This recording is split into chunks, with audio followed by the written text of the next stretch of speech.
مرحبا بكم يا أصدقائي. أول رد من وزير العدل التركي حول قضية قتل إقبال التركية، ويكشف ادعاءات أسرة إقبال أوزونر التي قتلت في الجريمة التي هزت إسطنبول منطقة الفاتح سور أدرنكابي الأثري بحسب ما أفادت به المجلات ومنصات الإعلام الرسمية في تركيا. وقد وقعت في 4 من شهر أكتوبر تشرين الأول عام 2024، وراح ضحيتها إقبال أوزونر وأخرى تدعى عائشة نور، حيث قام شاب يدعى سميح جيليك بقتلهم في آن واحد. وأعلن وزير العدل تونش عن التفاصيل الغريبة في ملف سميح جيليك.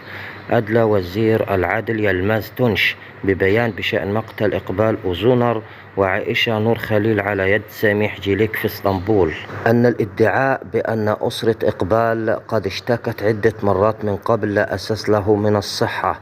لقد هرب إقبال من المنزل من قبل وترك رسالة في الفاتح اسطنبول.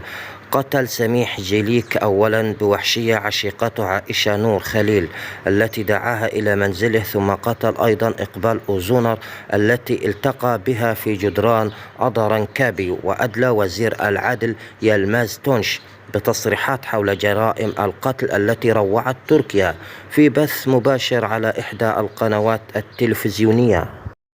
قال الوزير تونش: في حالة مقتل ابنتنا في الفاتح انعكست عبارة اشتكت الأسرة عدة مرات في الصحافة، ومع ذلك ليس لدى الأسرة أي شكاوي.